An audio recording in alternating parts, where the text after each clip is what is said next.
在北京休息了10来天，看了看牙，今天又出发了。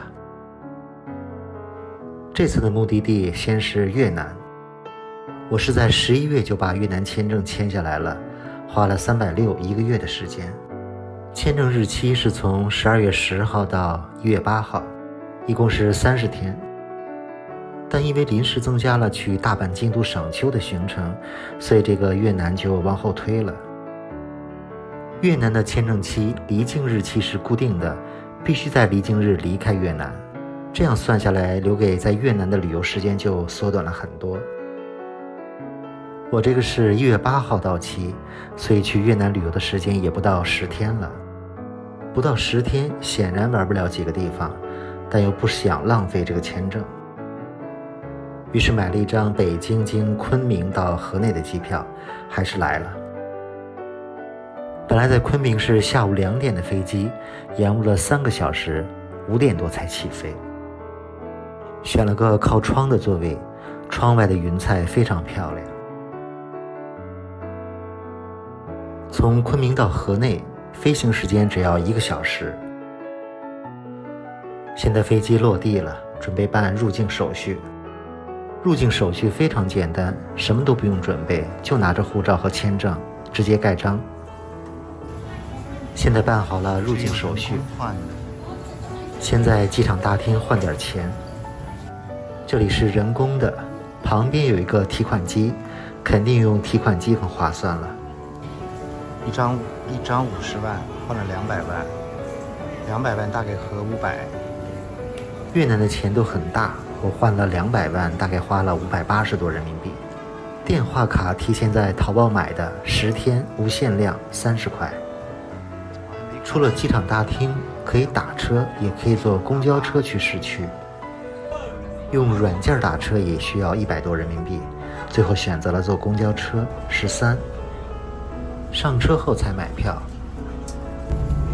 这个就是车票4万5和13块钱。机场到市中心的距离大概是28公里，这算是机场大巴，中间只停了1、2站。在越南还是需要谷歌地图来导航。下了车，按照地图的索引走几百米就到了酒店。我这个订的是市中心老城的一个民宿，先订了1晚，好不好再说。就在最热闹的市中心，就是位置好的老城里。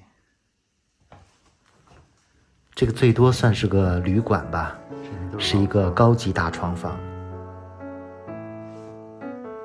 房子看上去非常的老旧，不过卫生情况还可以。就这个小房子，这个房子一晚上150。先住1晚看看情况。凑合住吧，位置好一点，睡个觉。入住之后已经是晚上7点了。越南和中国有1个小时的时差，比我们晚1个小时。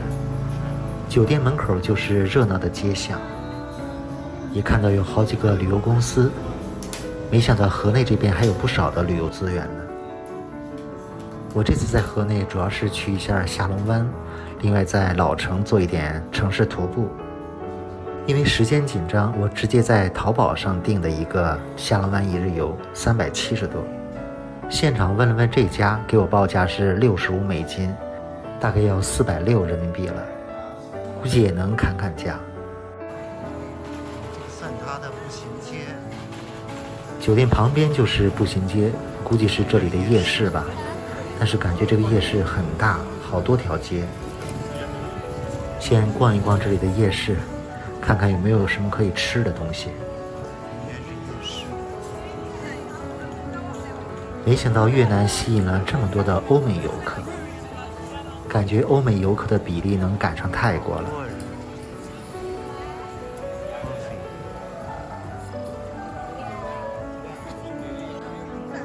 这条街更多的是卖小百货的，不知道是不是中国产的。这是吃的可以冒烟的冰球吧。河内这边可以看到很多中国文化的影子，很很多叫不上名字的街边小吃。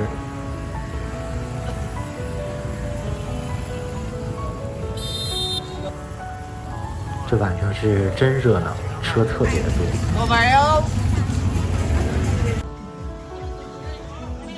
这还有拍电视的。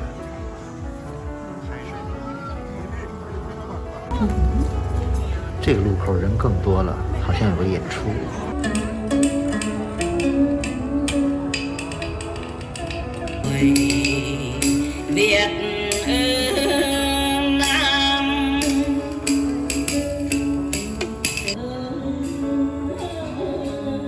都是些街边小摊儿，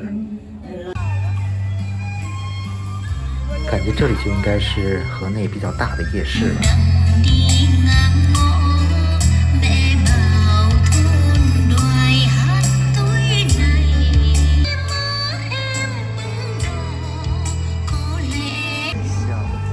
夜市里没有什么正经的餐厅，就是这些街边小摊儿。这是小油条和旁边这个搭配的食物。这一家感觉人尤其的多。吃这个呀？我也坐在小板凳上点了一份，都是把油条拌进来吃。叫什么？里面感觉还有排骨。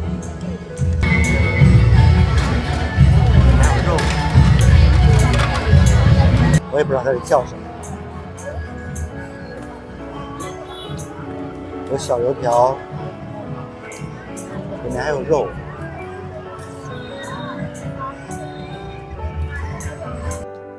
这个算合我的胃口，不知道多少钱。我今天是从昆明飞的河内的，然后提前办的签证。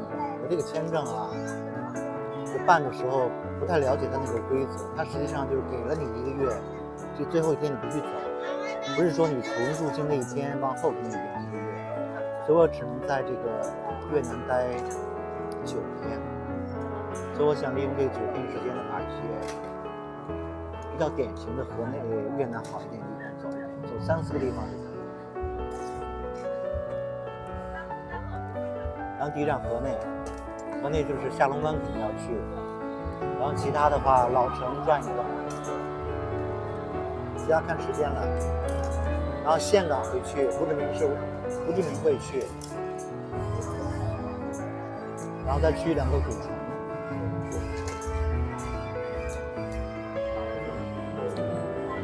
入境这个河内越南的时候非常简单，这都没有说话，就把签证拿出来直接盖章了。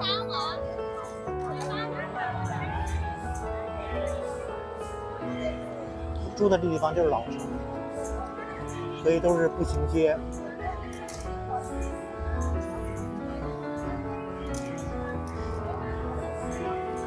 这的温度晚上大概也得有20度，比较舒服。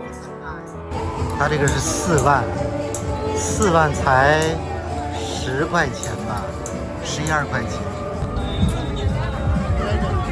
再吃点小吃，借机换点零钱。15000和3块钱吧，15000。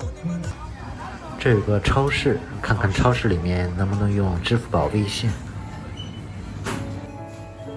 买2瓶饮料。这个超市里面不能用微信、支付宝，现金1小瓶3块，3块2。越南这2年也可以说抓住了市场机会，蓬勃发展。我之前来过一次越南，也去过下龙湾，不过是很早以前的事了。这也是多年之后再来体验一次越南，而且像胡志明市、岘港我都没有去过。看这个街头两边的小店，很多都是卖新年的小礼物的，很有中国的感觉。听说越南有不少的美食小吃，这次想多体验几个。这老城这边晚上确实挺热闹的，虽然没有现代化都市的感觉，但这种市井气非常的有意思，也吸引了很多的国际游客。不过确实没有想到有这么多的欧美客人，相反却很少看到中国游客。看到很多的小餐馆人都特别的多，但都是本地人。生意这么火，其实也想尝一尝。这应该类似糖水吧？我也来一碗尝一尝。